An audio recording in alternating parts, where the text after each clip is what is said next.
Hello students. आज मैं अपने इस वीडियो में आपको एक्सरसाइज 8.3 का क्वेश्चन नंबर 8 समझाऊंगी। ये चैप्टर 8 कंपेयरिंग क्वांटिटीज का पार्ट है और ये स्टैंडर्ड 8 का क्वेश्चन है। शुरू करते हैं। Question number 8, find the amount and the compound interest. दोनों निकालने हैं, अमाउंट भी कंपाउंड इंटरेस्ट भी, on rupees 10,000 for 1.5 years at 10% per annum compounded half yearly। अब वो कह रहा है would this interest be more than the interest he would get if it is compounded annually। ठीक है, तो आपको हाफ ईयरली भी निकालना है, एनुअली भी निकालना है और उसको कंपेयर करना है। तो आइए पहले आंसर निकालते हैं कंपाउंडेड हाफ ईयरली। इसमें प्रिंसिपल अमाउंट है 10,000 rupee, time period 1.5 year becomes 3/2 year, इसको फ्रैक्शन में कन्वर्ट कर लिया और इनको हाफ ईयर्स देखा कितने सारे हैं।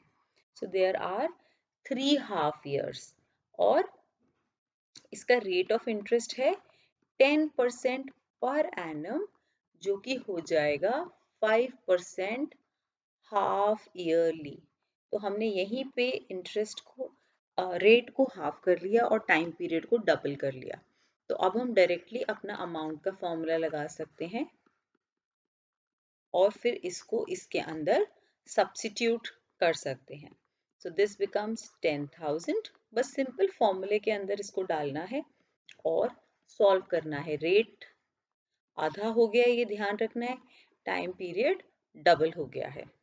अब 1 + 5/100, जैसे मैंने आपको पहले भी बताया है, आप अपना रफ वर्क कॉलम में सॉल्व कर लीजिए और डायरेक्टली वैल्यू हम इसके अंदर डाल सकते हैं। अगर किसी को ये चीज़ क्लियर नहीं है कि ये 21/20 हो कैसे हुआ है, मैं उसको बता देती हूँ। 1 + 1/20 का आप एलसीएम लेंगे 20 और फिर न्यूमरेटर में 20 + 1 21/20 हो जाएगा। तो ये जो ब्रैकेट है इसको अगर हम सॉल्व करके लिख देते हैं तो थोड़ा सा क्वेश्चन के स्टेप्स बच जाते हैं। अंदर की कैलकुलेशन में पूरा का पूरा स्टेप जो लिखना पड़ता है हमें, वो हमारा थोड़ा सा टाइम सेव हो जाता है उसमें। और अगर आप वहीं पे दिखाना चाहते हैं तो भी ठीक है। तो ये 21/20 होल क्यूब आ गया। अब इसको हम खोल लेंगे। प्रेफर कीजिए कि बड़े नंबर में कॉमा ज़रूर लगाइए, नहीं तो कभी कभी ज़्यादा ज़ीरो लिख जाते हैं क्वेश्चन में गलती से। तो 21/20 क्योंकि क्यूब है तो हमें 3 बार उसको सॉल्व किया है, तो 3 ज़ीरोज़ इनसे कट हो जाएंगे। 2 1 2, 10 हो जाएगा 5। अब और कुछ नहीं कट रहा है, यहाँ पे 4 ही रहेगा। तो 5 इंटू 21 इंटू 21 इंटू 21 अपॉन 4 हमारा बेसिकली अमाउंट आएगा। अब इसको सॉल्व करना है। 21 इंटू 21 जो होता है वो 441 होता है और 441 इंटू 21 हम कर लेते हैं, वैसे 2809 होता है और फिर इंटू 5 भी करना है। तो हम क्या कर सकते हैं, 21 इंटू 5 पहले ही करके रख लेते हैं, तो वो 105 है। तो हम 105 21 इंटू 5 105 इंटू 441 कर लेते हैं और उसके बाद उस नंबर को डिवाइड बाय 4 करेंगे।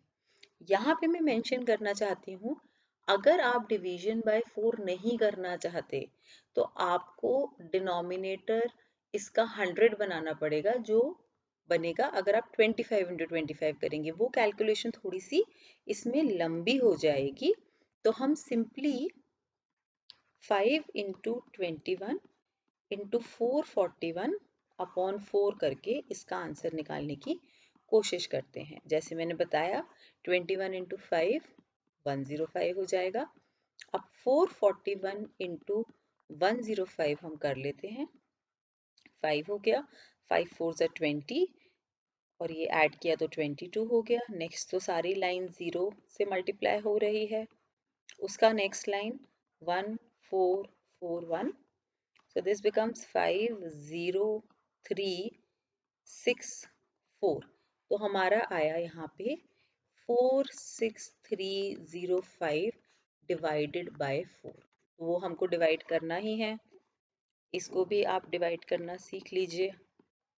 4 से डिवाइड किया, 4 1 ज़ा 4, ये माइनस हो गया, 6 नीचे आ गया, फिर से 4 1 ज़ा 4, ये माइनस हो गया, 2 आ गया, अब ये 23 बन गया, 4 5 ज़ा 20, अब ये 3 आ गया। अब इसका नेक्स्ट नंबर पुट डाउन कीजिए, 30 हो गया, और 30 के लिए ये 4 7 ज़ा 28 हो गया, फिर 2 बच गया, अब ये 5 डाउन आ गया, सो 4 6 ज़ा 24 हो गया, अब ये 1 बच गया, तो डेसिमल लग गया, तो ये 0 हो गया, फिर 4 2 ज़ा 8, फिर से 2, अब ये 20 हो गया, तो 0.25, इसको डिवाइड करके हमारा आया 11,576 रुपीज 25 पैसा। तो इतना हमारा अमाउंट आया है। अभी ये बोल रहा है what would be the interest, तो हमें लेकिन इसके अंदर कंपाउंड इंटरेस्ट और अमाउंट दोनों निकालना था, तो ये हमारा अमाउंट आ गया। आइए अब इसका कंपाउंड इंटरेस्ट भी निकाल लेते हैं। अमाउंट फिर से कॉपी कर लेते हैं, 11,576 रुपीज 25 पैसा, 76 रुपीज 25 पैसा। इतना बड़ा नंबर है, क्रॉस चेक करना ज़रूर बनता है। इसमें से जब आप प्रिंसिपल माइनस करेंगे, 10,000 रुपीज़ माइनस करेंगे, तो आपका कंपाउंड इंटरेस्ट आ जाएगा, जो कि 1,576 रुपीज़ 25 पैसा है। अब वो कह रहा है would this interest be more, क्या ये इंटरेस्ट ज़्यादा होगा अगर हम एनुअली इन्वेस्ट करें।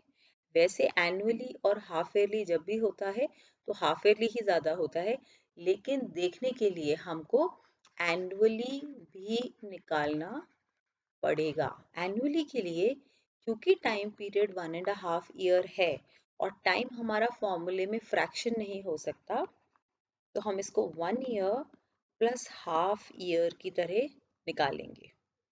1 ईयर में आप फॉर्मूला कंपाउंड इंटरेस्ट का लगाएं या सिंपल इंटरेस्ट का लगाएं, क्योंकि एनुअली है तो आंसर सेम आता है, बट क्योंकि इसने कंपाउंड इंटरेस्ट कहा है तो हम फॉर्मूला अमाउंट का लगा के 1 ईयर का निकाल के अमाउंट उसको इन्वेस्ट करेंगे सेकेंड ईयर में। तो आइए इसको सॉल्व करते हैं। प्रिंसिपल अमाउंट है ₹10,000, time period will be 1 year plus half year, rate of interest 10% ही रहेगा क्योंकि क्वेश्चन कंपाउंडेड एनुअली का है। तो पहले आप अमाउंट निकाल लीजिए at the end of the first year. Formula आप सबको बहुत अच्छे से पता है, P into 1 plus R upon 100, अब पावर में 1 ईयर। फॉर्मूला बाय चांस याद ना हो तो यहाँ रेफर कर लीजिए, this is the formula for amount. इसको सॉल्व कर लेते हैं। ये 10,000 इंटू, इसको सॉल्व करेंगे 10 1/10 आ जाएगा, 1 plus 1/10 after taking LCM becomes 11/10, तो ये 11/10 ये इससे कट जाएगा, सो दिस बिकम्स 11,000। अब ये तो हमारा आ गया amount at the end of the first year.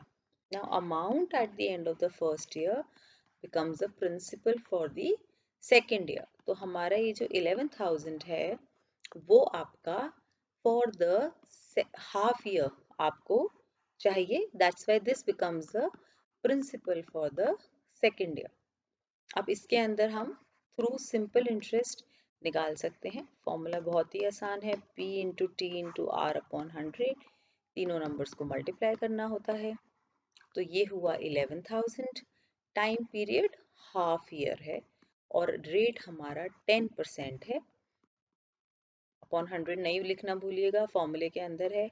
2 0 से 2 0 कट हो गए, आप इसको भी काट सकते हैं, उसको भी काट सकते हैं। मेरा मतलब है कि 2 को आप 10 से भी काट सकते हैं और 2 को 110 से भी काट सकते हैं। मैं 110 से काटना पसंद करूंगी। तो ये हो गया आपका 2 5 are 10 and then 2 5 are 10, so 55 into 10, 5500। तो टोटल इंटरेस्ट अगर आप देखेंगे या अगर हम टोटल अमाउंट देखें पहले, तो total amount will be 11,000 plus 550। तो ये हो गया हमारा 11,550। और जो हमारा इंटरेस्ट बना, इंटरेस्ट हुआ हमारा amount minus principal, which is 11,550 minus 10,000। तो अगर हम इसको माइनस करेंगे तो हमारा कितना आएगा 1,550, इतना हमारा आ जाएगा। आइए अब हम उसको कंपेयर करते हैं पहले वाले नंबर से। देखिए कितना बना था 1,576 रुपीज 25 पैसा। तो इसको हम लिख लेते हैं।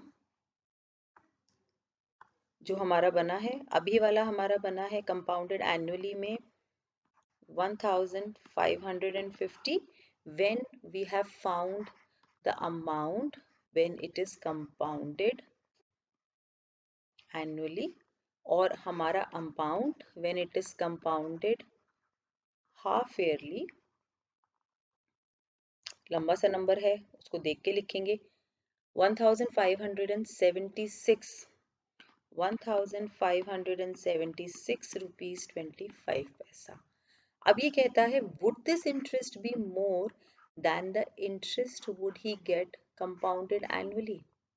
So the answer is yes, क्योंकि compounded half yearly का जो नंबर है वो ग्रेटर है, बड़ा है। So you'll write yes, the interest will be more when compounded half yearly। उसने डिफरेंस निकालने के लिए नहीं कहा तो हम नहीं निकाल रहे हैं। अगर वो कहता है कि कितना इंटरेस्ट ज्यादा है तो हम इसका डिफरेंस निकाल देते, जो 26 रुपीज 25 पैसा आ जाता। अगर आपको इस क्वेश्चन में कोई भी क्वेरी है तो आप कमेंट सेक्शन में पोस्ट कर सकते हैं। Thank you. Please subscribe to our channel for more videos by clicking on the subscribe button below. Also visit our website www.studiestoday.com for free study material like sample papers, solved question papers, worksheet, online test and concept notes made by the teachers of leading schools in India.